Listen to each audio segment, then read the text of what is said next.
Esto es DW Noticias desde Berlín. El Parlamento de Israel prohíbe las operaciones de la Agencia de la ONU para los Refugiados Palestinos, UNRWA, en todo el territorio israelí y en los territorios ocupados.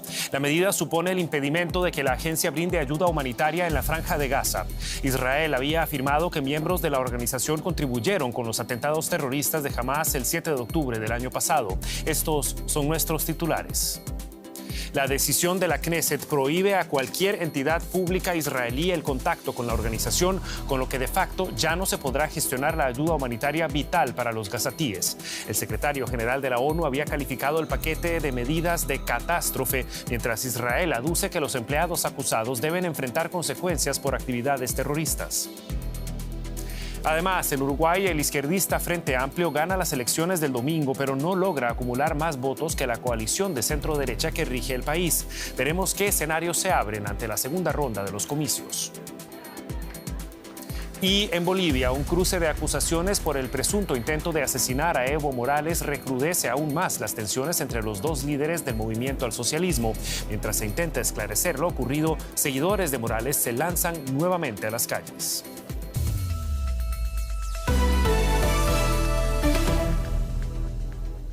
Los saluda Javier Arguedas, gracias por estar con nosotros.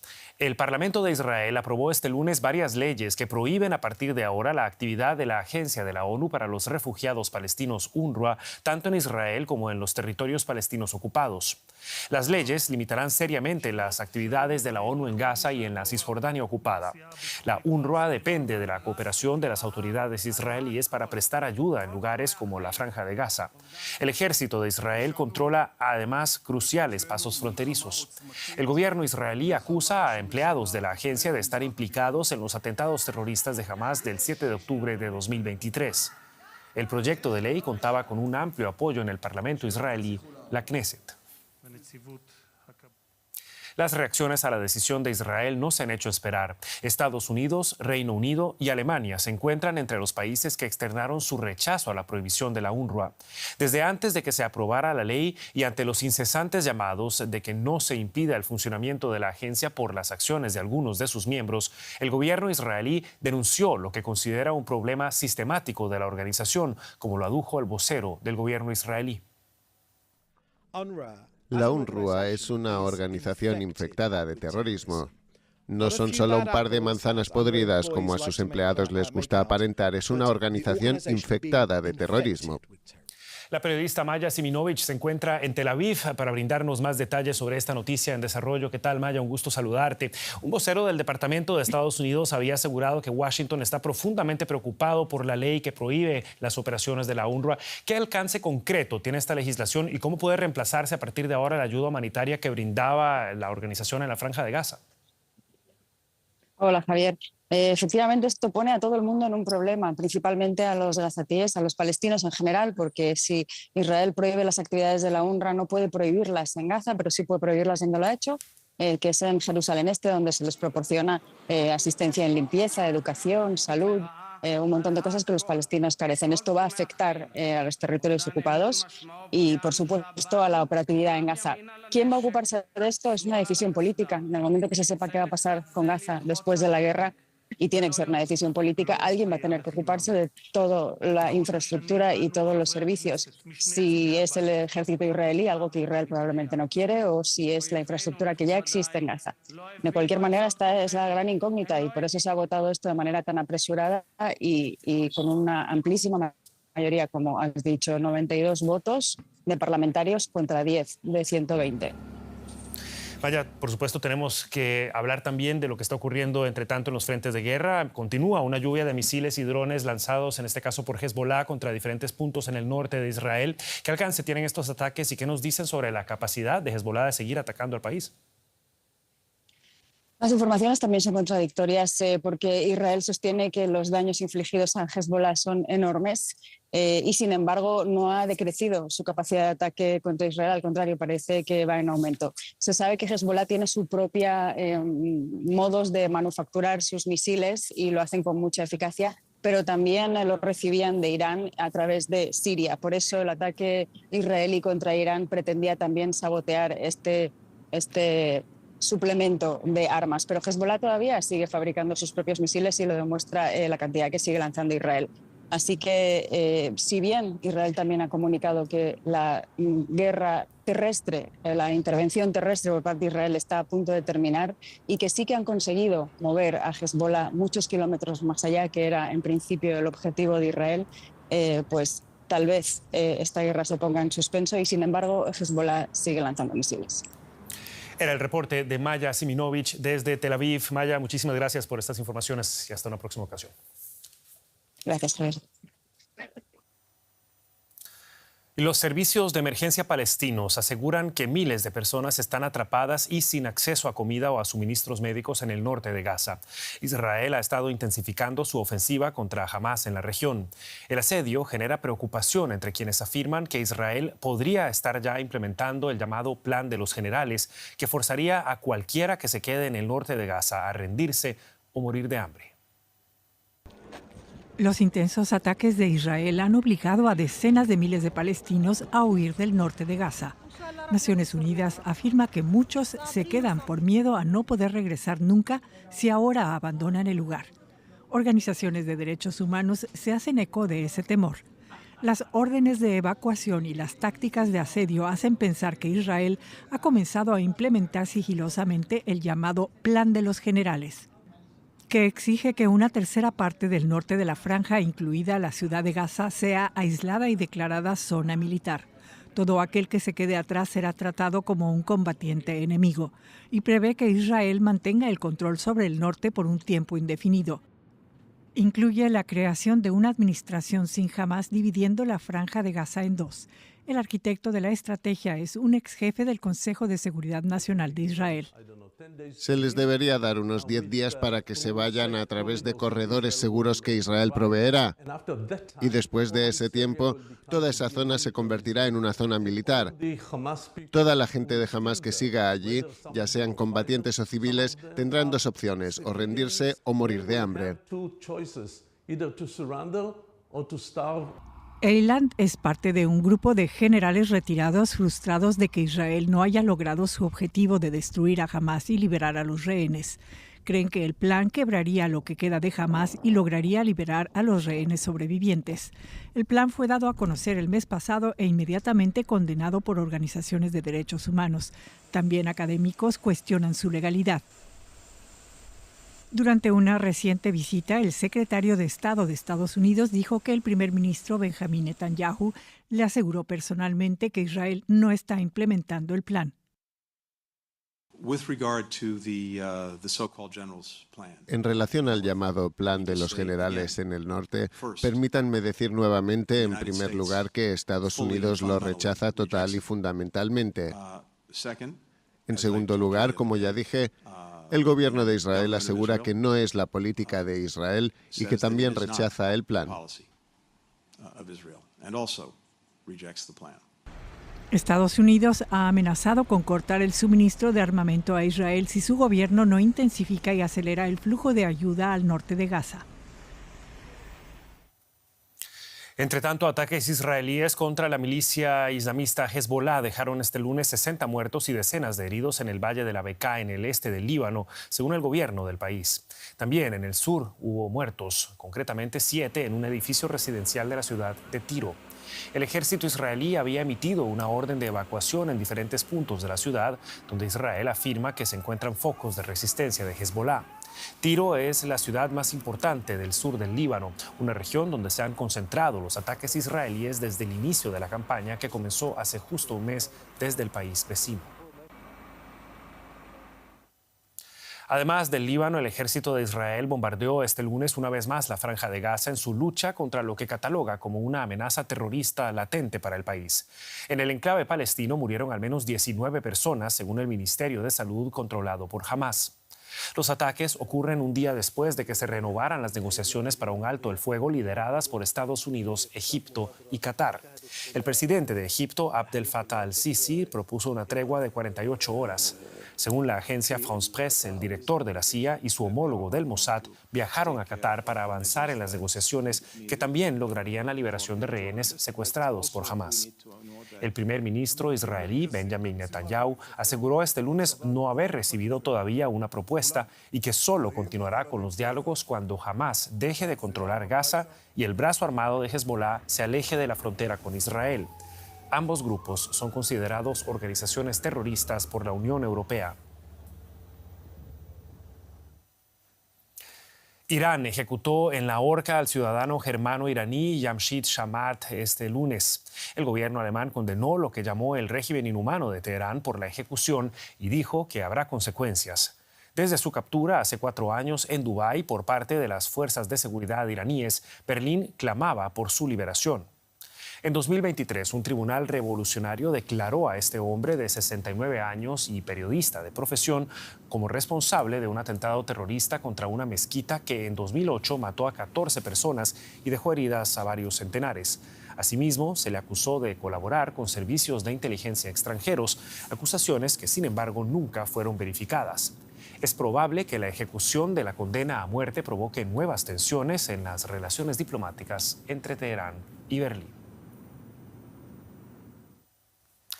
Una delegación de alto nivel de Corea del Sur acudió este lunes a la OTAN para informar sobre el despliegue de tropas norcoreanas en Rusia y cuál es la implicación de Pyongyang en la guerra contra Ucrania.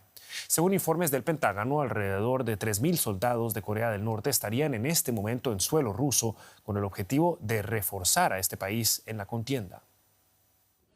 Este fue el primer video que evidenciaría la presencia de tropas norcoreanas en Rusia. Muestra cómo los soldados reciben uniformes y equipos en una base militar en el extremo oriental del país. Según Estados Unidos, al menos 3.000 soldados norcoreanos fueron trasladados en barco desde el puerto de Wonsan hasta Vladivostok y desde ahí repartidos a varios centros de entrenamiento en el este de Rusia. Occidente teme que se estén preparando para unirse a la guerra contra Ucrania. Si ese fuera el caso, si enviaran tropas a Ucrania, eso supondría una escalada significativa.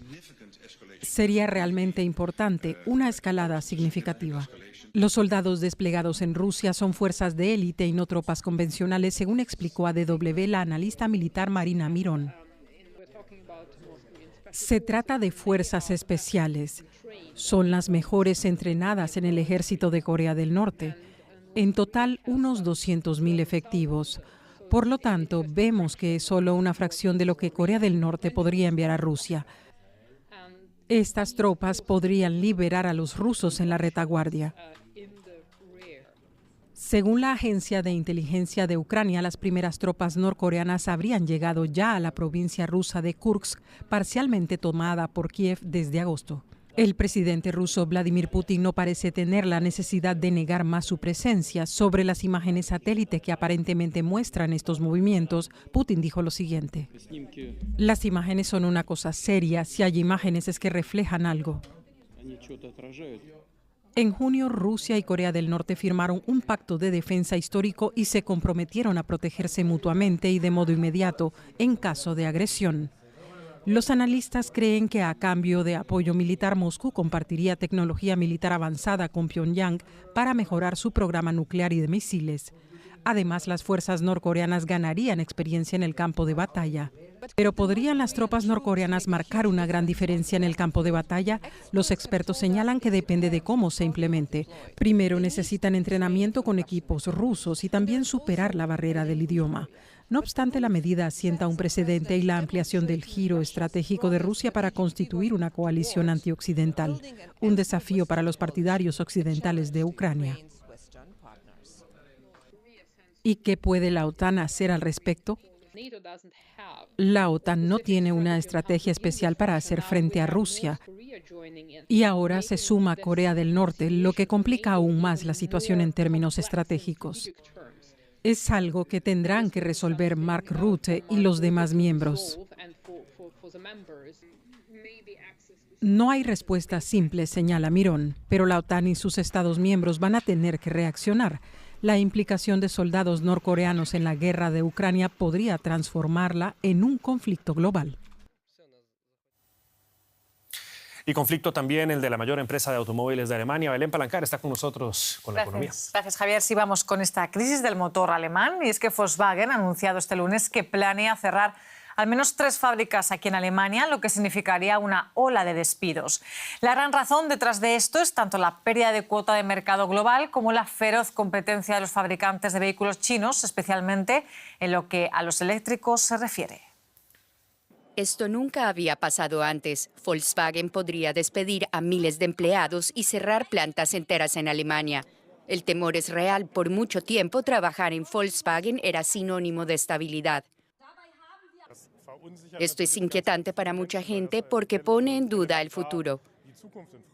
Estos son recortes muy drásticos y eso obviamente genera miedo. ¿Cómo mantengo a mi familia?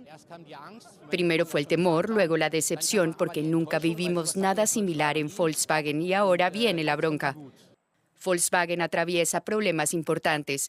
Por un lado, las ventas no son suficientes. Solo en Europa se necesitarían otros 500.000 autos para alcanzar la capacidad máxima de las plantas, dice la automotriz. Por el otro, la transición a los coches eléctricos es costosa y tiene poco éxito. Ahora 3 de las 10 plantas en Alemania podrían cerrar. Todos los empleados sufrirían un recorte salarial del 10%. Miles podrían perder su puesto. Volkswagen es el mayor empleador industrial de Alemania, con 120.000 trabajadores. Regiones enteras dependen del gigante automotor. Por eso el gobierno está en alerta. La postura del canciller es clara. Los empleados no deben pagar los posibles errores de gestión del pasado. Ahora se trata de preservar y asegurar los puestos de trabajo.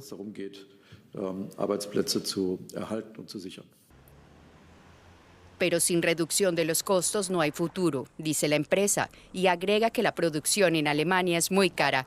La automotriz presentará este miércoles su detallado plan de recortes. A partir de enero del año que viene no se podrá invertir capital estadounidense en empresas tecnológicas chinas por representar una amenaza a la seguridad nacional. Washington anunció este lunes la prohibición que se centra en 3 sectores clave: semiconductores y microelectrónica, información cuántica e inteligencia artificial. Estas tecnologías podrían ser utilizadas para la ruptura de códigos o para aviones de combate de nueva generación. Estados Unidos ya prohíbe las exportaciones a China de tecnologías vinculadas a estos 3 sectores. La nueva medida es un paso más en la estrategia de aislar al sector tecnológico chino del estadounidense. Y más notas del día. El precio del petróleo se desplomó en los mercados este lunes. La caída del crudo se produce después de que los ataques israelíes contra Irán hayan evitado las instalaciones petroleras y otros puntos delicados del país. El petróleo de Texas cerró con una caída de más del 6% en la peor sesión en más de 2 años. Los futuros del crudo de referencia mundial Brent también caían casi un 6%, con los precios rondando los $71 por barril. Los precios del petróleo oscilaron en las últimas semanas, con los inversores preocupados por la posibilidad de que un ataque a las instalaciones iraníes desencadenara un conflicto más amplio en el que se vieran implicados otros productores regionales de petróleo. Nos vamos hasta Nueva York con Ana Nieto para comentar esta caída. Ana, una vez contenido el frente del enfrentamiento entre Israel e Irán, ¿la economía no sostiene el precio del crudo? ¿Se mantiene la debilidad de la demanda?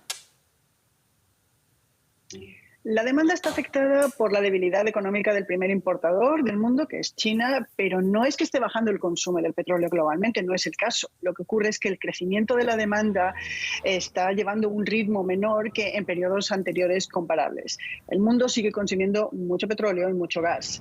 Lo que pasa es que hay mucha oferta y mucha capacidad excedente. La producción de petróleo no ha hecho más que crecer en Estados Unidos, el primer productor, en Brasil, en la Guyana y en países como Argentina.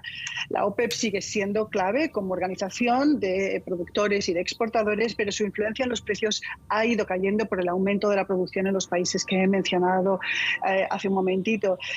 La OPEP tiene en estos momentos recortes de voluntarios de producción que va a eliminar progresivamente a partir de diciembre, lo que volverá a poner presión a la baja en los precios. De hecho, los analistas no esperan que el petróleo suba por encima de los $80 ni siquiera en 2025. Y Ana, siguiendo en Oriente Medio, la secretaria del Tesoro estadounidense, Janet Yellen, y homólogos en buena parte del mundo han mandado una carta al gobierno de Israel para evitar el colapso de la economía palestina. ¿Cuál es la preocupación en este momento? Sí, Yellen y algunos de sus homólogos de la Unión Europea, de Canadá, de Japón y de Australia han enviado una carta al primer ministro Benjamin Netanyahu alertando de que el 31 de octubre, jueves, la economía palestina podría colapsar completamente si el ministro de Finanzas, Bezalel Smotrich, no aprueba la extensión de la correspondencia bancaria entre Israel y Cisjordania. Sin esta correspondencia, esta conexión al sistema financiero israelí, el sistema bancario caería y con ello el soporte necesario para transacciones comerciales que están cifradas en 13.000 millones de dólares. Los signatarios de la carta dicen que las consecuencias no se harían esperar. En Estados Unidos se teme que incluso pudiera llegar a caer la autoridad palestina o abrir una crisis aún mayor en Cisjordania. En la carta además se alerta a Israel de que las consecuencias no se quedarán ahí, sino que también sufrirá consecuencias negativas el propio país, Israel. Muchas gracias, Ana Nieto, desde Nueva York. Gracias. Y en la región, una misión del Fondo Monetario Internacional llegó este lunes a Ecuador en momentos en los que el país atraviesa una crisis eléctrica con apagones de hasta 14 horas diarias. De hecho, el FMI advirtió que por la crisis eléctrica y la sequía, las perspectivas de crecimiento para la economía ecuatoriana de 0,3% este año no eran realistas. En este contexto, el fondo analizará los avances que realizó Ecuador en la implementación de su programa económico en el marco del reciente acuerdo de servicio ampliado por 4.000 millones de dólares. Y de Ecuador nos vamos a Bolivia con más noticias. Gracias, Javier. Muchas gracias, Belén. Efectivamente, damos seguimiento a esos enfrentamientos políticos. Seguidores del expresidente Evo Morales protestaron este lunes en Santa Cruz, la mayor región de Bolivia, para exigir al gobierno de Luis Arce que capture a los responsables del supuesto atentado que sufrió la víspera el exmandatario en el trópico de Cochabamba, su bastión político y sindical. El exmandatario publicó un video del incidente grabado desde su auto. Morales dijo que fue emboscado por unos hombres encapuchados que dispararon contra su vehículo e hirieron a su chofer. Y acusa al actual presidente Luis Arce de ordenar el ataque del que salió ileso. Las tensiones se han disparado entre ambos políticos en pugna por el control del partido oficialista MAS.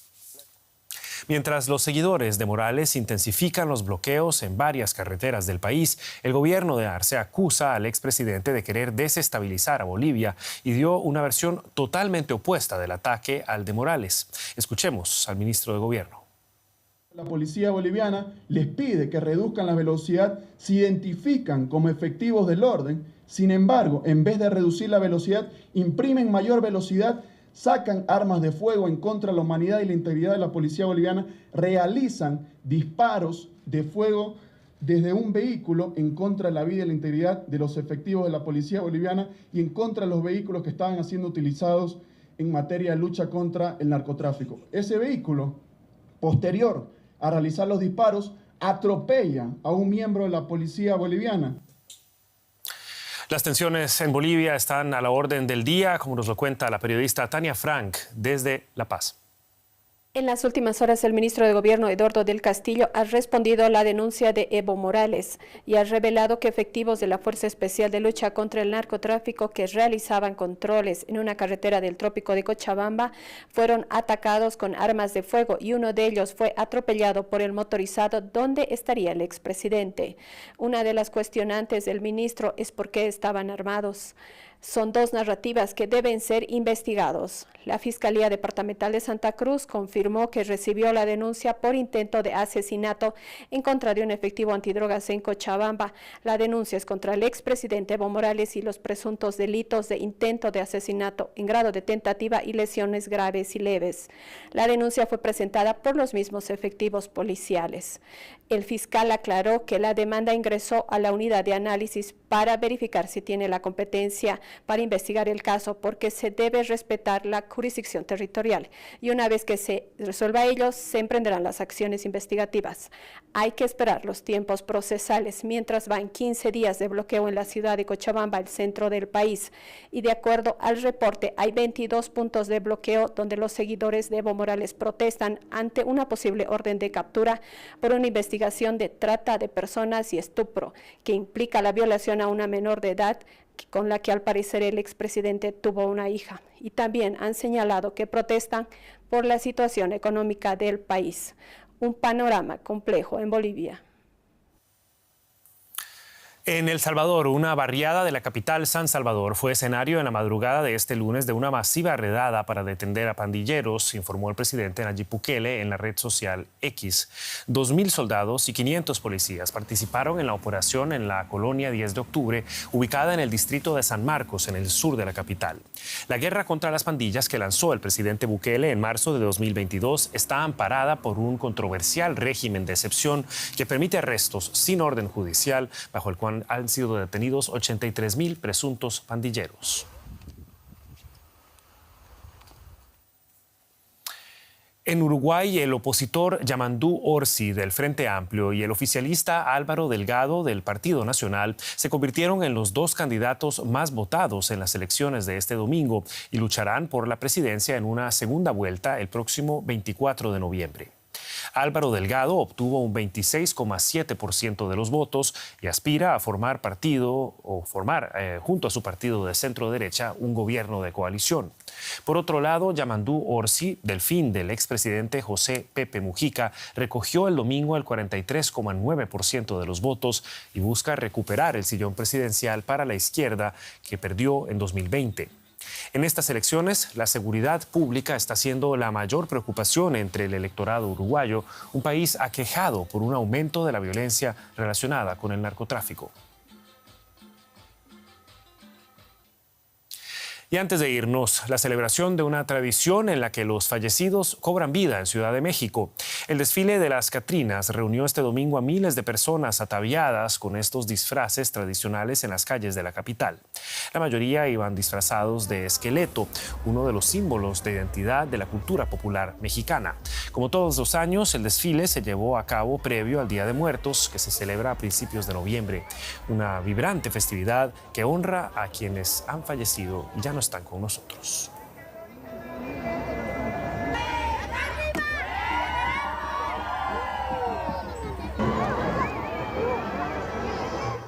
Y así llegamos al final de esta edición de DW Noticias, no sin antes recordarles que pueden mantenerse al tanto de la actualidad en todo momento visitando nuestro sitio en internet dw.com o buscándonos en redes sociales como DW Español. Los acompañó en esta edición Javier Argueda, junto a todo el equipo que trabaja para ustedes este lunes aquí en Berlín. Hasta la próxima y que la pasen bien.